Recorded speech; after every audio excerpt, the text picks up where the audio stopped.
Hello and welcome to another Pipe Pod. This one's coming out a little bit early because of Easter, travelling home to see my family, so I want to get this one out so I can spend a lot of time with them. If you're having any trouble with the sites, just make your comments in the Facebook page. For those that haven't already, join the Facebook group Pipers Pods in order to leave commentary, ask questions and just provide feedback, because without feedback I essentially don't know how these pods are going for you. So I fixed the problem associated with the first one. Those that didn't watch the original wouldn't have even seen it to be a problem, but I found a way for the voiceover to be linked in with the PowerPoint slides, so I'll continue to do that from now on, which should make it a lot easier. I'll also include just the audio for those that want to listen in vehicles or what have you. Okay, don't really need the backup of the PowerPoint.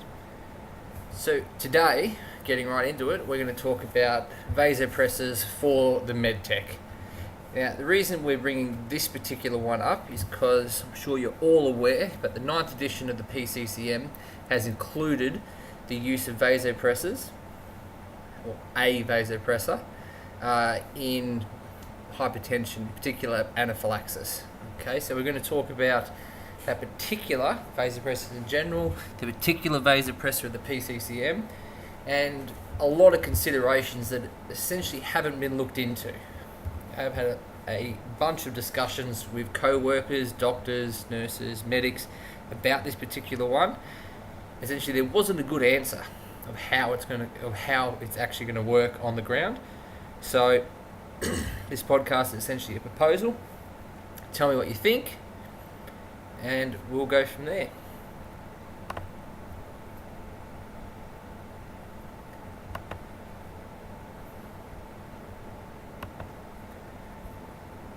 So, as a means of introduction for those that aren't aware, a vasopressor is essentially something that's used in emergency medicine to increase restrictions on the vessels in order to increase blood pressure. Okay, so that's the premise of a vasopressor. The common ones that you'll find in emergency departments, obviously adrenaline, noradrenaline, vasopressin, dopamine, phenylephrine, and dupyramide. They're the main ones that you'll find used in the emergency department. Now, they're different in the way they respond because they're essentially synthetic hormones, is what each one of these vasopressors are. So they work in different ways, but they all have a similar effect on increasing vascular resistance. So they do that by causing constriction of the vessels, peripheral vessels, and therefore increasing the blood pressure and allowing for that perfusion to occur. Now, when vasopressors are used in emergency departments, they're not used lightly. Okay, they have a lot of considerations with them. There is protocol after protocol on the use of vasopressors. Each area will have their own preference for different conditions. Okay, so it's not something that we jump into lightly. Okay, it's not in every case we just pull out the vasopressor because it's easier. Okay, they are getting a lot more popular these days in a lot of literature. So the concept of fluid loading and fluid resuscitation is essentially going out the wayside in replacement for 1, 2, or sometimes even 3 different vasopressors to maintain a person's perfusion status. Okay. When it's done in the emergency department, it's typically done with syringe drivers or infusers, and it's often done through a central line as well. So a lot of things that we essentially can't do in the field, and essentially definitely can't do as med techs on the ground, is taken into consideration when putting in vasopressors. They also have the advantage of continuous BP monitoring, continuous ECG, heart rate monitoring, blood gas analysis. Okay, so they have huge amount of advantages over us. So I just want to be very clear that whilst we're talking about it, this is not something that you'll jump into lightly, and it's certainly not something you'll give to every single patient.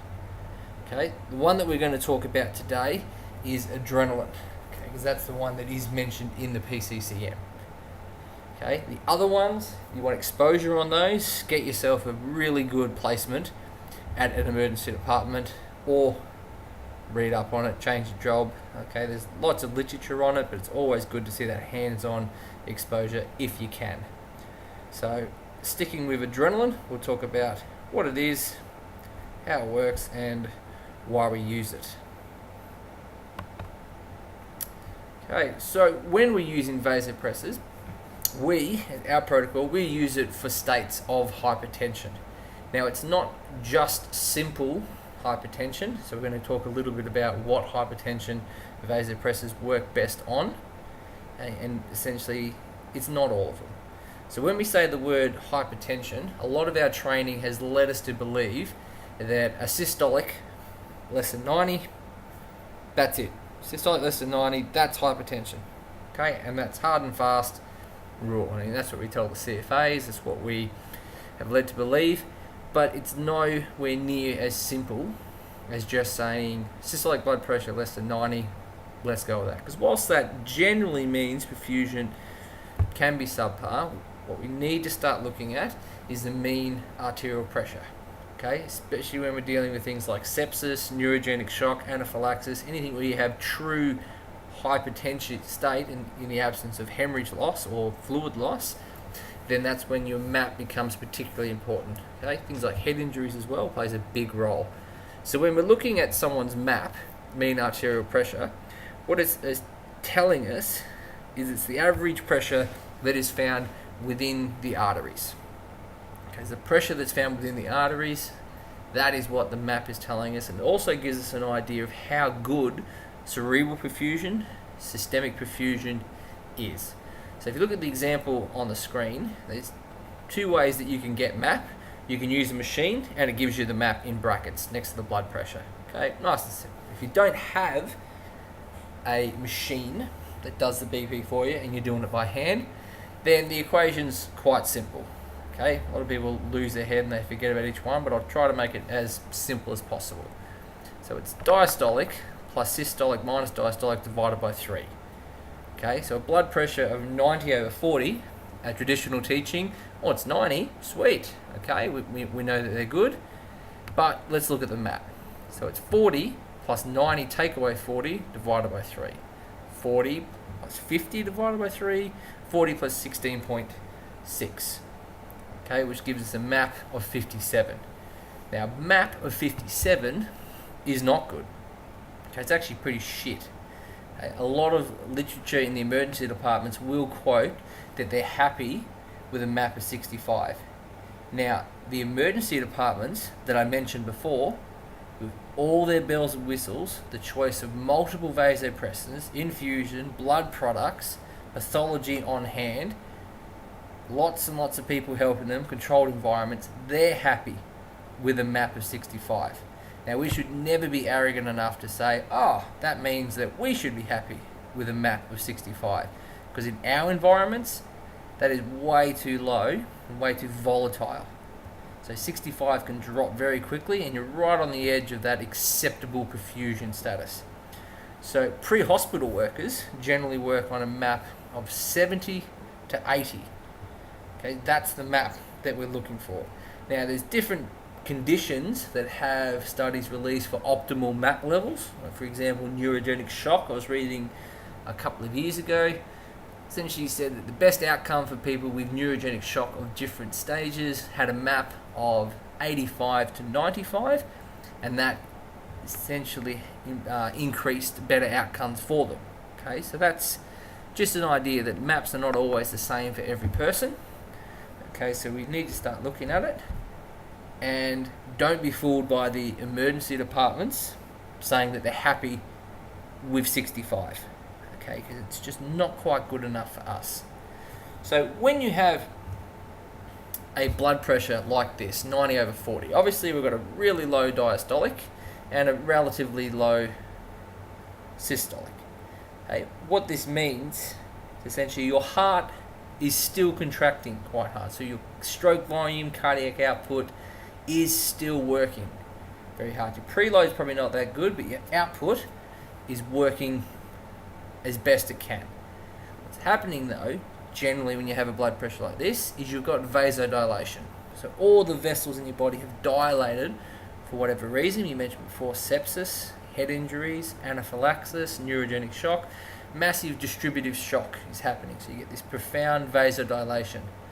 Now when you get that, obviously you're going to have a massive reduction in the return of that venous flow, which is going to have a flow-on effect onto the heart. Very easy to essentially go downhill very, very quickly when you have one like this. So with all this pooling in the dilated vessels, what happens is, goes back to the podcast we did last time on fluid therapy, is the venous side actually gets increased hydrostatic pressure because of all the pooling. There's not enough pressure to come around. So because of all the pooling, you get a lot of third space movement of the fluid. So you're actually losing the circulating volume, as well as having this reduction in pressure on the vessels. Now, the old treatment of fluid loading, you just put fluids into these people, 5, 6, 7 litres, just pump it through, and it's still question at the moment. They're doing another crash trial at the moment to see what the best is, but one of the main reasons they're trying to look away from massive fluid resuscitation, moving more towards vasopressors, is you'll fluid load these people, but a good percentage of them are what known as they're not fluid responsive. So you put a bunch of fluid in them, but you're putting it into a vasodilated area. Now, whilst you could fill that space up, as we alluded to before, that fluid's going to become free-flowing fluid, and it's going to easily leak out of the vessels into the body. And then you get complications of fluid overload on an already weakened body. Okay, so sometimes the body needs that little bit of help, and that's where vasopressors come in. So, getting to the PCCM protocol. Straight to it. PCCM protocol says, as you can read it on the screen, those that are listening on the on a car or whatever, essentially says that adrenaline IV infusion can be given by experienced clinicians in consult with MO and MP. Now, you can argue every day of the week whether or not we are experienced clinicians. Okay? You'd very arguably say that we're not, because we don't do this every day. So that just emphasised the point that this is not something that we'll do lightly, and it's something that will only be done in consultation of the MO, or more rightly, probably in our treatment teams, okay, with the MO present, with that really sick patient. Now, if you get one of these patients and you have to hold on to them, then at least a little education can allow you to communicate with the doctor. Okay, give a good handover, and then get permission for something that's probably going to keep this person alive that little bit longer. Okay, so just say it. Only by experienced clinicians on consult with NO. So for us, we absolutely must get approval for this. Absolutely. Cannot do it off your own bat. Okay, then it goes through the 4 main points of them. Alright, and we'll talk about the logistics and the concerns and the considerations of each particular point as we go through. But I just want to make it absolutely clear that whilst I'm giving you the education, it does not ordain you with the authority to do it off your own bat. Okay, must get vicarious practice through the MO. I actually recommend having conversations with your particular MO about them. See if they're happy with this particular recommendation that comes from this podcast. Okay, so the first consideration, it says mix 1 ml of 1 in 1,000 adrenaline with 1,000 ml of normal saline. Now, this is a standard idea. Okay, in the emergency literature, it's what's known as the dirty bag. Okay, so if you ever read anything known as the dirty bag, then that's what this particular mix is talking about. You put 1 milligram of adrenaline in 1,000 ml of sodium chloride, normal saline, and it essentially gives you 1 microgram per mil infusion. Okay, so that's what happens. Now, when you do mix it into these bags, you have to mix it vigorously. Okay, you can't just inject it into the bag and then just let it sit, okay, because it's going to take a long, long time for that adrenaline to move through the contents of the bag. Okay, so give it a hand, mix it around as best you can, and then it will go from there. Now, in the injectable handbook guide for adrenaline, it's not quite as stringent for the use of normal saline. Okay, so it is compatible with glucose 5%, glucose 10%, Hartmann's, and normal saline. Okay, it's not compatible with sodium bicarbonate. So just keep that in mind, and we'll talk more about different mixes as we go along. But that's what you've got to consider when you're putting the 1 milligram of adrenaline into 1,000 mils. You'll get a mix of 1 microgram per mil. Must make sure that this bag is shaken vigorously. Okay. Now, the second consideration gives us our infusion. Now, if we just look at the infusion for a second, anyone that knows anything about maths looks at that recommendation and goes, what on earth are they talking about? They're essentially giving us 2 different equations for the same drug. So 5 mils per kilo per hour of that infusion mix, 1 microgram per mil, or equal to, apparently, 0.1 micrograms per kilogram per minute. Okay, now that's ludicrous. The maths doesn't work out. But we'll go through the maths for this particular infusion and essentially show you how it works. So if we just take the first equation, which is 5 mils per kilo per hour, and we have our standard 80 kilogram patient. Okay, I say standard because it's just a round number. We know there's no such thing as a standard person.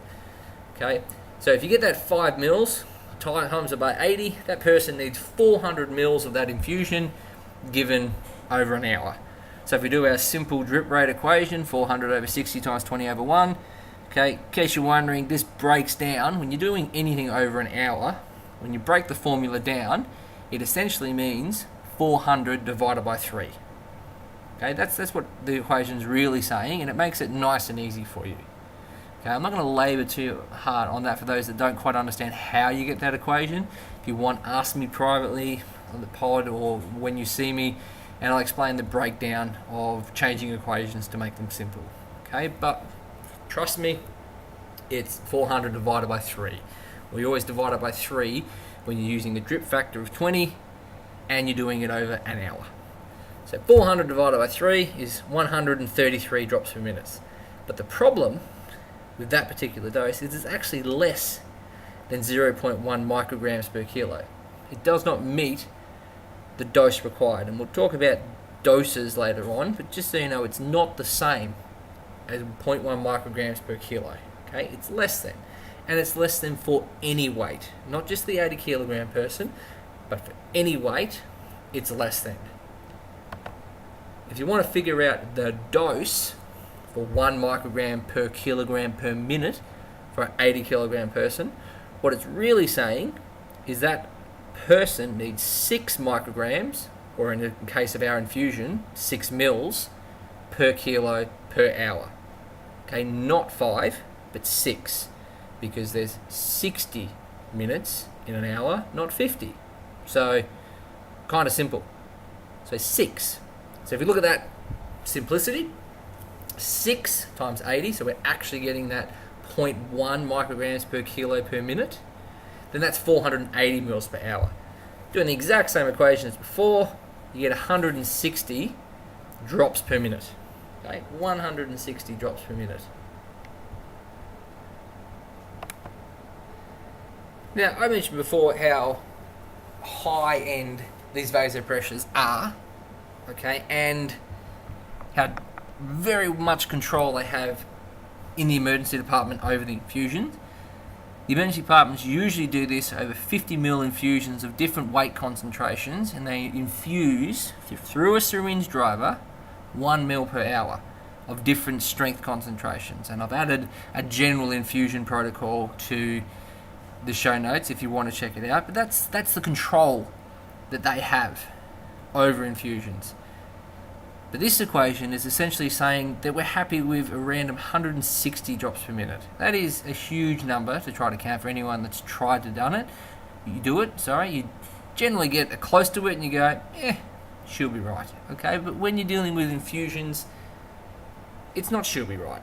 Okay, you have to get it spot on. And I know for a fact that a lot of people struggle with mass.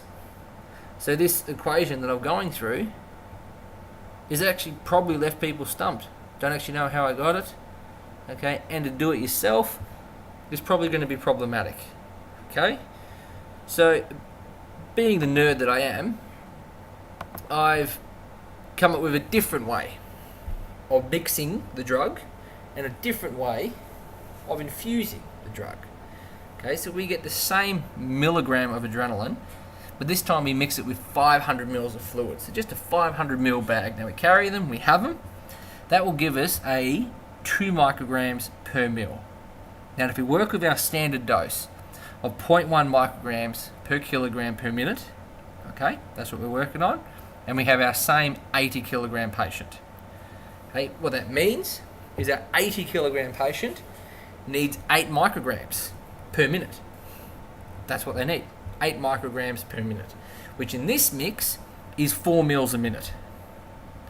4 times 60, so 4 mils over an hour, will give us 240 mils over an hour. Now when you do the same equation that you did before, okay, 240 mils over an hour, drip factor of 20, you will get 80 drops per minute. How magic is that? 80 drops per minute. Now the very, very, very cool thing about this equation is you can pick any weight at all. As long as you mix the 1 milligram adrenaline with 500 mils, you could have a 74 kilogram patient and you'll do 74 drops per minute. Okay, to prove it, we'll just go 70. Easy. Makes it easy for people to follow. So 70 kilogram patient will need 7 micrograms, which in our mix is 3.5 mils. 3.5 times 60, 210. Okay, divide that down by 3 or work it through the hour, and what do you know? It's 70 drops per minute. Okay, so it works for the patient ranges. You have a 94 kilogram patient, 94 drops per minute. Okay, now you will learn when you talk to doctors that they use something known as ideal body weights. Okay, and you can go through that later on, but it doesn't matter what the body weight is that you decide. If you use this mix up in the absence of a syringe driver and a Baxter, which we often never have, then these drops are not only smaller and more controlled, okay, but they're also makes the mass a hell of a lot easier. Okay, so just keep that in mind. It's still using their same dose. It's just doing it a little bit clever, a little bit easier when you're on the ground. Okay, because we like to make things that little bit easier. Right, third consideration. Wonderful. It says titrate rate according to response. Now this is gold. Okay, this is protocol gold that you want, because it means that if shit's not working, you actually have that leg room to go, this isn't working, we need to go higher. Okay, now when dealing with adrenaline and using it as a vasopressor, as a infusion, you need to understand that doses really vary. Okay, so a standard dose can be 0.05 micrograms all the way up to 1 microgram per kilo. Okay, so that's a range that people can get, and people will often have a range of that. So I'll start low, always, especially with adrenaline, very fast half-life, very fast acting. That's why it's considered a really good vasopressor. Okay, but you can change it. So our 0.1 microgram per kilo per minute dose is considered in a lot of literature a mild to low dose. Okay, there's even evidence out there suggesting that at that particular dose, or up to that particular dose, you only have your positive chronotropic and inotropic effects of adrenaline. So it only works on the beta receptors. So it only increases your heart rate and increases contractility. Now if we get our hypotensive patient that's got horrible preload, okay, and we increase the heart rate, great, we're going to get more cardiac output, but the stroke volume is not going to change. It doesn't matter how much you squeeze the heart, if you're not getting that good preload, that good vasoconstrictiveness, you're not going to get that much of an effect. So sometimes you need to increase the dose. Okay, and when you increase the dose up to not including, but up to that 1 microgram per kilo, then you get the full effects. You get the alpha effects, which is what we want in a vasopressor. So whilst the chronotropic, inotropic effects are handy, very handy to have with someone who's hypertensive, it obviously comes with that increased risk of cardiac arrhythmias, okay, and something known as Frank-Stahl's effect, okay, which you can look up later on, but it's essentially what happens on a weak heart with poor vascular resistance, okay. So you just got to be really careful. The doses may need to be increased. That's basically what I'm getting to. Now, the beauty of using that 1 milligram to 500 mils is if you want to increase the dose, so you talk to the doctor and they go, right, let's go 2 micrograms per kilo per minute, then it's as simple as adding another milligram to the 500 mil bag. You'll have 4 micrograms per mil, and you'll keep the exact same drip rate. Okay, that's what they do in the emergency departments with the syringe driver. It's always driving the same amount. Okay, but then you can just increase the concentration of it. Okay, don't confuse yourself. We go, oh, just add more drops and this and that, because you won't have any control. Okay, it's very easy to get confused when you're dealing with these doses over these times. So keep it simple for yourself. Okay, the final point of the protocol was to monitor continuously. Now, I've already alluded to the fact that emergency departments have art lines, continuous BP monitoring, continuous ECGs. They've probably got urinary output monitoring, and they've got people and time and equipment. So they're monitoring continuously. Now we know we've got a lot of variables against us, so we need to be at our absolute best when monitoring this sort of thing. So BP must be done. Okay, continuous BP. It's going to be a big thing that changes. Heart rate, ECG, another thing that's going to be changing when you're infusing adrenaline. So you must keep on top of that. Urinary output is a great indicator for perfusion, great indication for fluid responsiveness. Okay, so you have to keep an eye on that. Okay, let us know if this shit is actually working.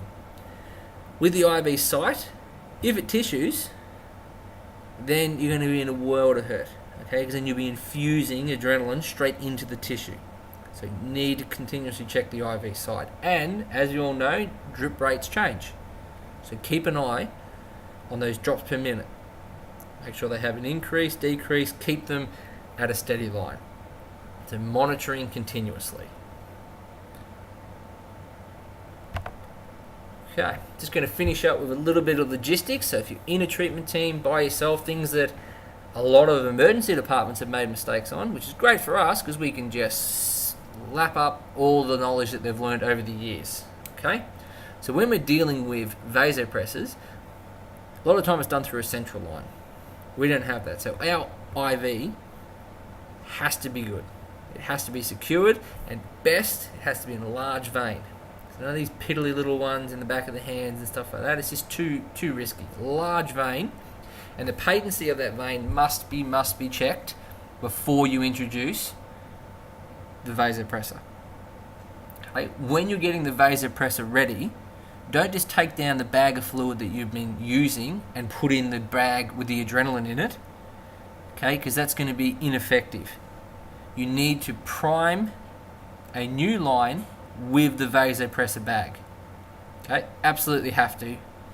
If you don't, there's around the standard IV lines that we have. You can have 13 to 16 mils of fluid in one of those lines. Now what that means is if you just plug a line that's been running normal saline and you take the normal saline off, put the infusion bag on, then at the drip rate that you set for our 80 kilogram patient, by the time it goes through that 16 mils of fluid, that's 4 minutes. So 4 minutes, that patient will have 0 vasopressors. And you'll be checking, and people have checked in the past, an increased dose based on them not responding to normal saline. Whereas if you prime the line with the vasopressors, then it's at the site, ready to go. As soon as you turn it on, you get the responsiveness that you want. Okay, so that's just things to consider. Okay, just a logistics thought. overview of one of our protocols that's been bugging me for a while. Okay, because they throw things out there like this without any real consideration to how we're going to do things. I do think that our organisations tend to just accept that we'll figure it out. Okay, so this is trying to bridge the gap of helping us figure it out. Please let me know if you have any questions on this particular one. Let me know if you like this particular type of pod, where it's a little bit of core but a little bit of focused on our particular job as well, and start a conversation. Okay, until next time, take care.